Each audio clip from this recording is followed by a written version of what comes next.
ข้อมูลในคลิปนี้นะคะเราจะเริ่มถักฐานคอของลายแม่นายนกยุงค่ะพี่เมย์จะถักเป็นเดรสนะคะแล้วก็คอมันจะเป็นคอแยกออกจากกันนิดนึงนะคะเป็นตัว V ดูรายละเอียดในคลิปได้เลยนะคะสวัสดีค่ะพี่เมย์ที่นี่แฮนด์เมดค่ะคลิปนี้นะคะเป็นรหัส MF199 เป็นเดรสโคเชลายแม่นายนกยุงนะคะตัวต้นแบบที่จะถักออกมาจะเป็นทรงตามที่เราเห็นตัวนี้นะคะข้อมูลพี่เมย์จะเอาลงไว้ที่เว็บไซต์นะลิงก์ของเว็บจะอยู่ตรงคำอธิบายใต้คลิปวิดีโอค่ะแล้วก็อัลบั้มของเดรสแม่นายนกยุงก็คือ MF199 ถ้าคุณกดตรงนี้นะคะมันก็จะพาไปที่ลิงก์อัลบั้มเพลย์ลิสต์ของ YouTube ค่ะ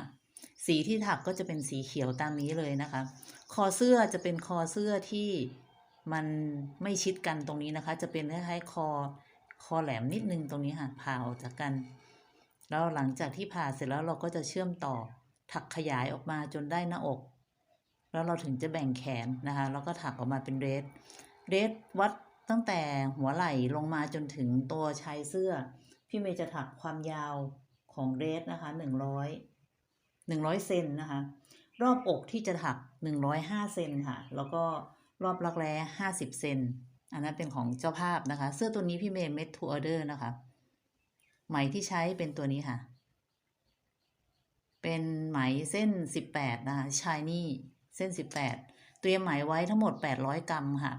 เข็มโครเชต์ที่ใช้จะใช้เข็มโครเชต์หัวขนาด 1.1 มิลนะคะเป็นทิวลิปเข็มเงินธรรมดาเบอร์5แล้วก็มีปลอกใส่นิ้วช่วยนะคะเวลาเราถักเราจะได้ไม่เจ็บนิ้วลายแม่นายนกยูงพี่เมย์เคยพาถักแล้ว1ตัวนะคะเป็นสีม่วงรหัส MF 060ถ้ากดตรงนี้จะเป็นอัลบั้มของ Playlist นะคะมันจะพาไปดูข้อมูลทั้งหมดมีอยู่7คลิปค่ะ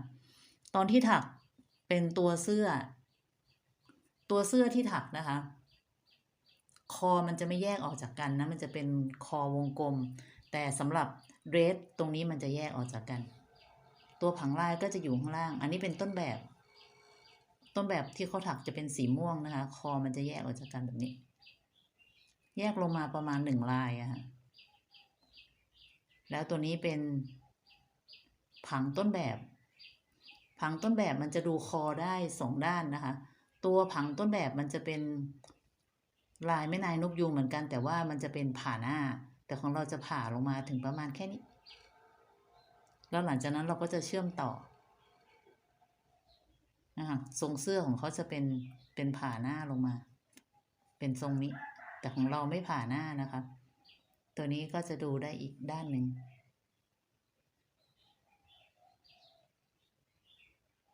ตอนที่เราเริ่มนะคะเราจะเริ่มถักลายตัวนี้ก่อนพี่เมย์จะถักลายตัวนี้ทั้งหมด2ชุดละ4แถวเริ่มงานแบบห่วงโซ่นะคะอันนี้เป็นลายที่ลงให้ลายทั้งหมดที่ลงให้ตรงนี้จะอยู่ที่เว็บไซต์นะลิงก์ของเว็บจะอยู่ตรงคำอธิบายใต้คลิปวิดีโอค่ะอ่านได้คลิปได้เลยนะคะทรงของเดรสที่เราถักจะเป็นทรงนี้มันถักจากคอท็อปดาวนะคะแล้วก็ถักขยายลายตรงนี้เราจะแหวกช่วงที่แหวกตรงนี้ประมาณ1ลายคอเสื้อที่ถักจะเป็นลายนี้นะคะขึ้นทั้งหมด2ชุดขึ้นด้วยห่วงโซ่ใน EP 1ตรงนี้พี่เมย์จะสาธิตวิธีการถักฐานคอตัวนี้นะคะแล้ว EP 2เราถึงจะเริ่มถักตัวที่เป็นลายแม่นายนกยูงนะคะเราจะถักขยายออกมาจนได้ขนาดของรอบอกแล้วเราก็จะมีการเชื่อมต่อเผื่อใต้รักแร้แล้วถักออกมาเจ้าภาพสะโพกจะใหญ่กว่าหน้าอกนะคะรอบอกก็คือ105เซนรอบอก105สะโพก120เพราะฉะนั้นช่วงข้างล่างมันจะต้องขยายออกเราจะถักหลังจากที่เชื่อมตรงนี้เสร็จแล้วถักยาวลงมาวัดจากหัวไหล่ตรงนี้จะ44เซนนะคะพอได้44เซนเสร็จแล้วเราจะถักขยายแล้วมันจะกลายเป็นเดรสจะออกเป็นทรง A นะคะตอนที่ถัก MF 060เสื้อสีม่วงพี่เมย์จะขึ้นทั้งหมด72ห่วง1ช่วงลายตอนที่เราเริ่มตอนแรกชุดนี้มันจะใช้อยู่4ห่วง72ห่วงหาร4มันจะได้18ลายแต่ตอนที่มันแยกตัวนี้ ลายหลังจากที่แบ่งครึ่งเสร็จแล้วอันนี้แบ่งครึ่งนะคะมันจะได้หน้า9หลัง9มันไม่ลงตัวนะคะ9หาร2ไม่ลงตัวพี่เมย์ปรับขึ้นมาเพื่อให้ลายมันลงตัวเป็น20ลาย20คูณ4ได้80หาร4ได้20ลายคอเป็นคอผ่าหน้าขนาดตัวที่ขึ้นให้ตรงนี้จะเป็นขนาดของถ้าเป็นอันที่1นะคะตัวนี้เป็นถักคอวงกลมธรรมดารอบอก100อันนี้105เซนทีนี้ถ้าใครรอบอกมากกว่านี้นะคะเป็น120 125อย่างเงี้ยขึ้นเท่าพี่เมย์ได้แล้วคุณไปเพิ่มเอาตรงใต้รักแร้นะคะถ้าน้อยกว่านี้ถ้าต้องการลดคุณก็ต้องดูก่อนนะคะว่าหลังจากที่คุณขึ้นห่วงตรงนี้เสร็จแล้วเนี่ยห่วงตัวนี้มันสามารถผ่านหัวคุณได้ไหมอันที่1นะคะแล้วก็ต้องดูด้วยว่า1ชุดลายมัน4ห่วงเราต้องคิดเผื่อไปเลยนะคะว่าเราจะต้องแบ่งแขนแบ่งหน้าอกแบ่งข้างหน้าข้างหลังยังไงนะคะแล้วถ้าต้องการให้ขนาดมันเล็กลงเปลี่ยนไหมค่ะคุณใช้ไหมเบอร์16ขนาดจะเล็กลงนะคะถ้าต้องการให้ใหญ่ขึ้นง่ายที่สุดก็คือถักตามพี่เมย์เปลี่ยนขนาดไหมเป็นเส้นขนาดเบอร์20ขนาดก็จะกว้างขึ้นหรือถ้าต้องการถักตามแล้วใช้เส้นขนาดเบอร์18เราไปเพิ่มเอาตรงใต้รักแร้เราไปเพิ่มเอาตรงสะโพกนะคะเพิ่มลายได้ค่ะไหมที่ใช้นะคะจะเป็นของหงโคเชค่ะตัวนี้จะเป็นอะคริลิกนะคะอะคริลิก100%น้ำหนักต่อ1ม้วนก็คือ100 กรัมเป็นไหมชายนี่เบอร์18สีที่ใช้คือ09เวลาเอาไหมออกจากตรงกลางนะคะดึงออกมาแบบนี้แล้วมันจะไม่กลิ้งค่ะเราจะใช้ปลอกใส่นิ้วช่วยนะคะถ้าเราไม่มีปลอกใส่นิ้วเราจะใช้วิธีถักออกก็ได้นะคะถักออกมาเป็นปลอกแล้วก็ใส่มันจะทำให้ไหมไม่กัดมือเราจะเริ่มงานแบบห่วงมันมีวิธีขึ้นงาน2วิธีแรกจะเป็นห่วงเล็กอีกวิธีจะเป็นห่วงยาวแล้วแต่เราชอบนะคะแล้วแต่เราชอบแล้วแต่ขนาดของลายสำหรับลายแม่นายนกยูงพี่เมย์จะขึ้นแบบห่วงยาวนะคะเราจะเริ่มโดยการที่คล้องไหมง่ายที่สุดก็คล้องแบบนี้หรือใช้แบบนี้ก็ได้นะคะเข็มตวัดออกมาแล้วขึ้นใช้โซ่4แล้วพันหัวเข็ม2ครั้งแทงลงไปที่ตัวแรก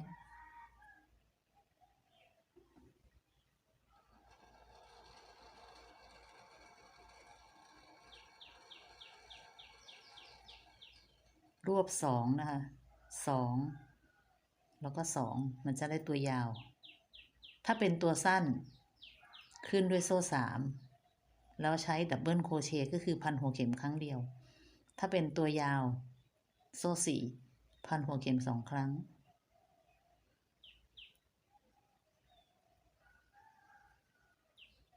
มันจะได้มาเป็นตัวยาวแบบนี้โซ่4พันหัวเข็ม2ครั้งเอานิ้วกลางกดไว้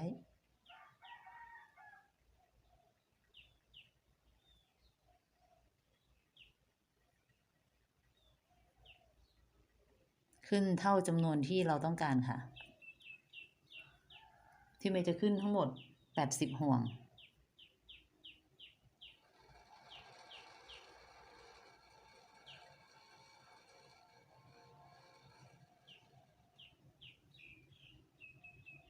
ถักให้ครบตามจำนวนที่เราต้องการเลยนะคะเราจะถักแถวที่1นะคะจนครบจำนวนตามที่เราต้องการพี่เมย์ขึ้นทั้งหมด80แล้วอันนี้เป็นแถวที่2แถวที่2มันจะเริ่มจากมุมเลยนะคะวิธีถักแถวที่2นะ1ลายมันจะใช้อยู่4ห่วงนะคะนับจำนวนของช่องโซ่ให้ดีจุดที่เราเริ่มต้นมันจะเริ่มตั้งแต่ตัวฐานตัวนี้เลยขึ้นด้วยโซ่3พันหัวเข็มนะคะถักดับเบิลโครเชต์ลงไปทั้งหมด3ตัวค่ะรวมโซ่2แล้วนะคะแล้วก็3ลงไปที่เดียวกันตรงมุมเนี่ยค่ะพอ3เสร็จแล้วกดถักซิงเกิล แล้วถักโซ่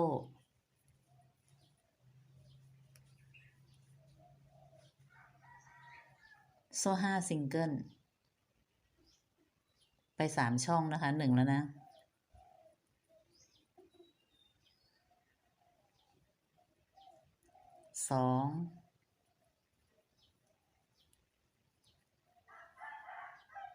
3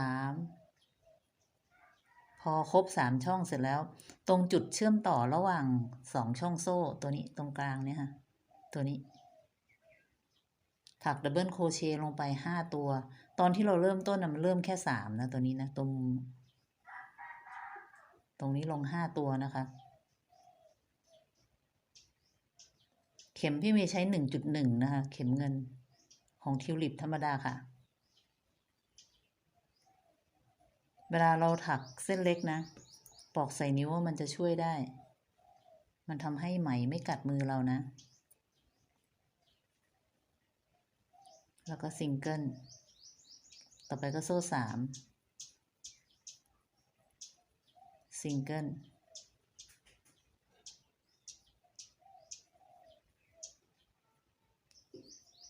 แรงมือเอาพอดีนะคะโซ่3ซิงเกิล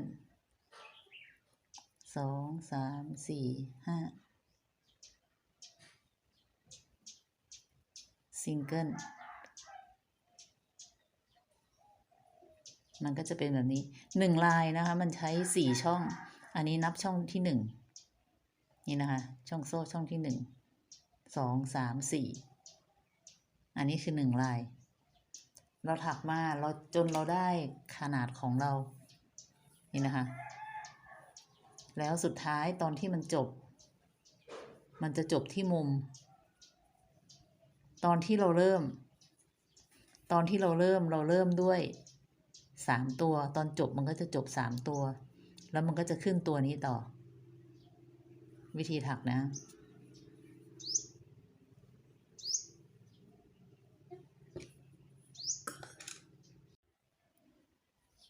ตัวช่องโซ่มันจะเหลือ2ช่องนะคะพอ2ช่องเสร็จแล้วเนี่ยตัวนี้มันเป็นตัวโค้งที่เราเริ่มอันแรกถ้าจุดที่เราเริ่มต้นเดี๋ยวจะทำให้ดูนะอันนี้ลายตรงกลางๆนะคะเราก็ถัก5ตัวลงไปตรงจุดเชื่อมตัวนี้ค่ะตรงริมนี้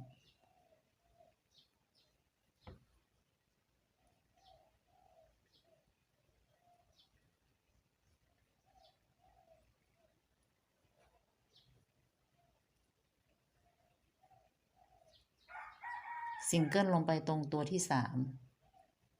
มาดูตรงที่เราเริ่มต้นตัวนี้นะอันนี้ว่าถักยังไงตอนที่เริ่มต้นมันมีอยู่ครึ่งเดียวก็คือ3หลักตัวนี้จุดที่เริ่มต้นก็เริ่มตรงข้างๆมันเนี่ยค่ะตรงจุดเชื่อมต่อถัก5ตัว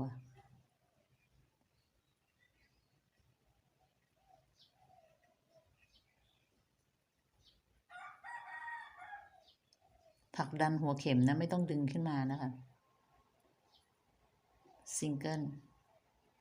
งานก็จะเป็นแบบนี้มันจะเป็นลายทั้งหมด3ลายอันนี้ลายที่1ลาย2ลาย3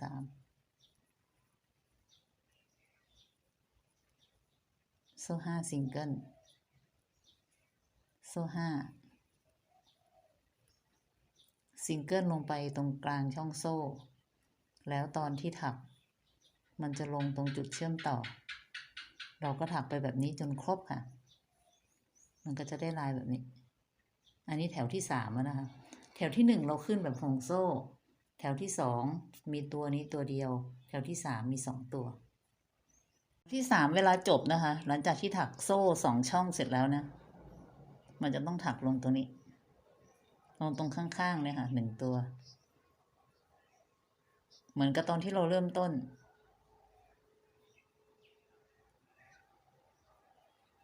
ดับเบิลโครเชต์5หลักนะคะลงไปที่เดียวกันแล้วจบลงไปตรงหลักที่เราเริ่มต้นจบด้วยซิงเกิลขึ้นแถวต่อไปนะคะมันจะขึ้นครึ่งเดียวโซ่3ค่ะเราพลิกกลับ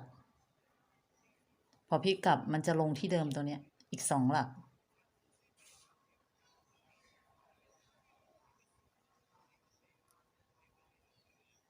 แล้วก็ซิงเกิลต่อไปก็โซ่5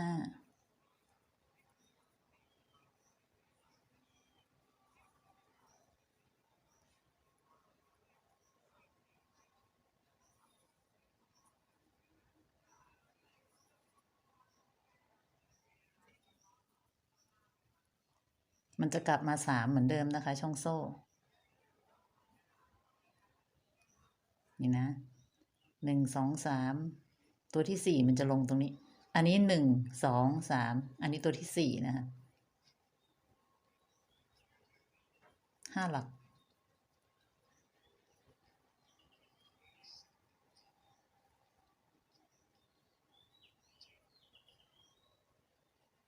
ยังถักเป็นฐานคอเสื้ออยู่นะคะยังไม่ได้ขึ้นลายแม่นายนกยูงนะ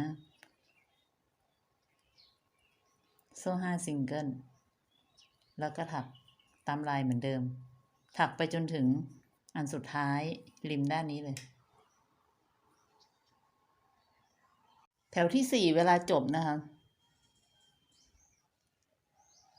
ตรงนี้ตรงมุมเลยนะ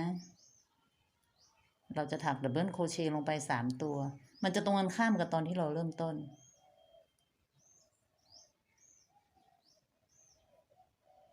เป็นแบบนี้หลังจากนั้นแถวที่5เราจะถักด้วยโซ่5ซิงเกิลถักโซ่ขั้นไปนะเราจะขั้นลายด้วยการถักโซ่5ซิงเกิลนะคะถักแถวเดียวพอนะคะเพราะว่าถ้าขึ้นอีกแถวหนึ่งลายมันจะไม่ลงตัวขึ้นแถวเดียวแล้วเราก็จะขึ้นลายเนี้ยซ้ำวิธีถักจะเหมือนเดิมแตกต่างแค่แถวที่4แถวที่1ขึ้นแบบนี้นะขึ้นโซ่3ที่มุมเลยขึ้นมา3ตัว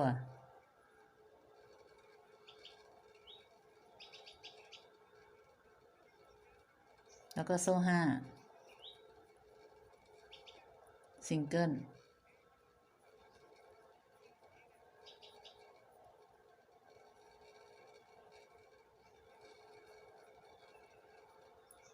โซ่5ซิงเกิลมันจะเป็นโซ่3ช่องแล้วมันจะขึ้นตรงตำแหน่งตรงกันเลยนะคะถักเหมือนเดิมตรงนี้จะเป็น5ตัวยกเว้นตอนที่เริ่มอะค่ะมันเริ่มแค่ครึ่งเดียวก็คือ3ตัว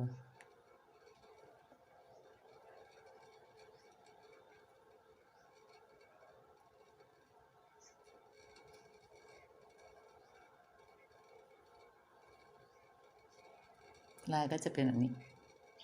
ช่องโซ่3แล้วก็ลายแถวที่6นะคะหลังจากที่เราถักตรงนี้เสร็จแล้วนะอันนี้มันเป็นซิงเกิลนะคะแล้วก็ถักเป็นลายพัดขึ้นมาต่อไปเราจะเริ่มฐานนะฐานที่จะขึ้นลายแม่นายนกยูงนะคะขึ้นด้วยโซ่3ในช่องโซ่ตัวนี้ถักดับเบิลโครเชต์ลงไป5ตัว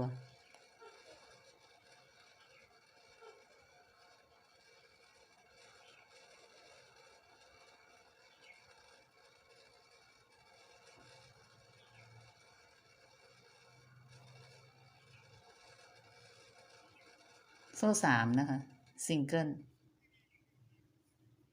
แล้วก็ลงตัวนี้นะลายพัดค่ะพัดก็จะเป็นดับเบิลโครเชต์5หลักลงไปในช่องเดียวกัน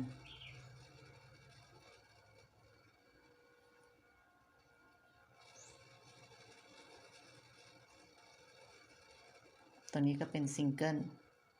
แล้วก็ถักลายพัดตรงนี้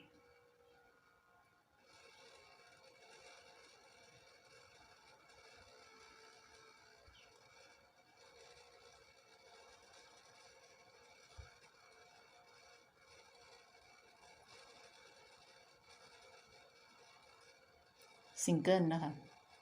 พอซิงเกิลเสร็จแล้วขึ้นด้วยโซ่3แล้วมันจะมีช่องโซ่ถักลงช่องโซ่ตัวนี้5ตัวค่ะดับเบิลโครเชต์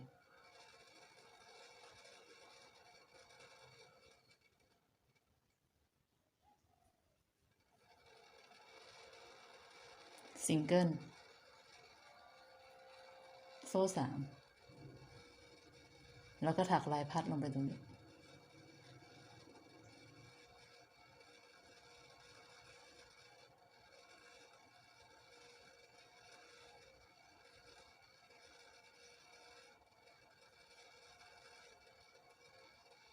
แล้วก็ซิงเกิลถักไปแบบนี้จนครบทุกลายค่ะ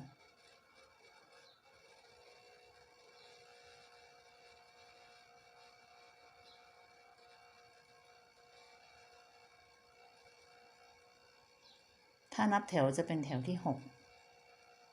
เวลานับแถวนับแบบนี้แถวที่1 2 3 4 5 6อันนี้เป็นแถวที่7ที่เราถักแถวต่อไปเป็นแถวที่8นะคะแถวที่8ขึ้นด้วยโซ่3ยังถักพลิกกลับไปมาอยู่นะถักดับเบิลโครเชต์ลงไปอีก3ตัวแล้วถักซิงเกิลโครเชต์ตรงนี้ก็เป็นลายพัดฐาน5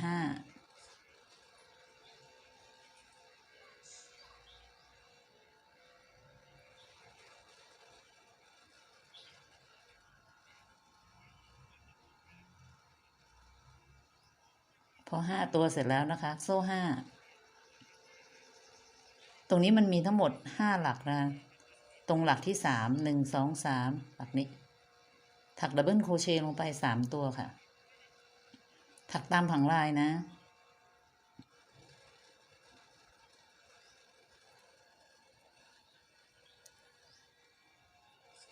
ขั้นกลางโซ่3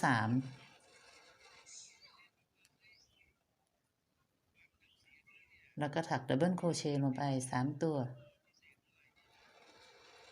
ตรงนี้เป็นโซ่5ซิงเกิลลายพัดฐาน5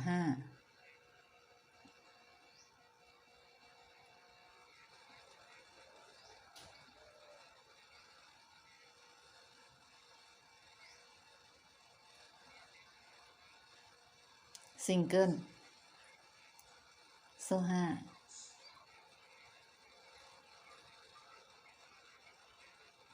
ดับเบิลโครเชต์3ตัว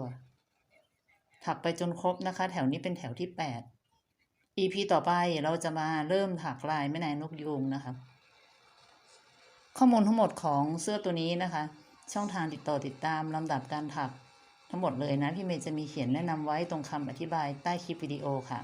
ผังลายก็จะอยู่ที่เว็บไซต์นะคะตามไปดูผังลายได้นะคะพี่เมย์ถักตามผังลาย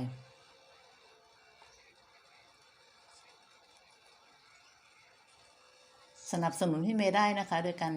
เป็นสมาชิกของช่อง YouTube เมทินีแฮนด์เมดค่ะเป็นการสนับสนุนพี่เมย์รายเดือนนะคะเดือนละ50 บาทถ้าต้องการให้รางวัลพี่เมย์ท้ายคลิปก็จะมีบาร์โค้ดนะคะใต้คลิปก็จะมีซุปเปอร์แตงค่ะพบกันคลิปต่อไปค่ะที่ YouTube เมทินีแฮนด์เมดขอบคุณค่ะ